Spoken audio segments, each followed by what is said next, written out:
రాజన్న సిరిసిల్ల జిల్లాలో రిటర్నింగ్ అధికారి నిబంధనలు పాటించకపోవడంతో సస్పెన్షన్ కు గురయ్యారు. నామినేషన్ గదిలోకి నలుగురిని అనుమతించడాన్ని తీవ్రంగా పరిగణించిన in charge collector Garima Agarwal MPDO నివేదిక ఆధారంగా సస్పెండ్ చేశారు. ఎన్నికల నిబంధనలు ఉల్లంఘించిన కోనరావుపేట ఎన్నికల రిటర్నింగ్ అధికారి వెంకటేశ్వరరావును గరిమా అగర్వాల్ సస్పెండ్ చేశారు.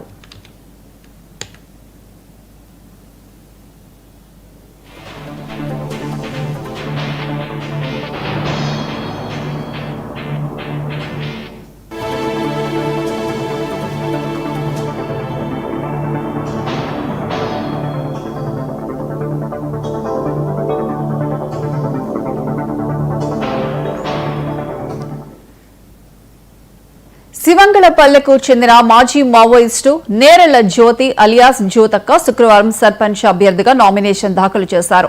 ఎన్నికల అధికారి గదిలోకి నామినేషన్ వేసే వ్యక్తితో పాటు మరో ఇద్దరిని మాత్రమే అనుమతించాలన్న నిబంధన ఉంది. నామినేషన్ వేసే జ్యోతితో పాటు ఆమె భర్త షరీఫ్, వేముల రత్నాకర్, ముత్యం రాజు నామినేషన్ గదిలోకి వెళ్లారు. నామినేషన్ తర్వాత వారంతా ఎన్నికల రిటర్నింగ్ అధికారితో ఫోటో దిగారు. విషయం తెలుసుకున్న కోనరావుపేట ఎంపీడీఓ స్నిగ్ధ ఉన్నతాధికారులకు నివేదిక అందించారు. స్పందించిన in-charge collector Garima Agarwal RO వెంకటేశ్వరరావును శుక్రవారం రాత్రి సస్పెండ్ చేసి ఆయన స్థానంలో వికాస్ లడివార్ను నియమించారు. కోనరావుపేటలో శనివారం నామినేషన్ల స్వీకరణను వికాస్ లడివార్ నిర్వహించారు.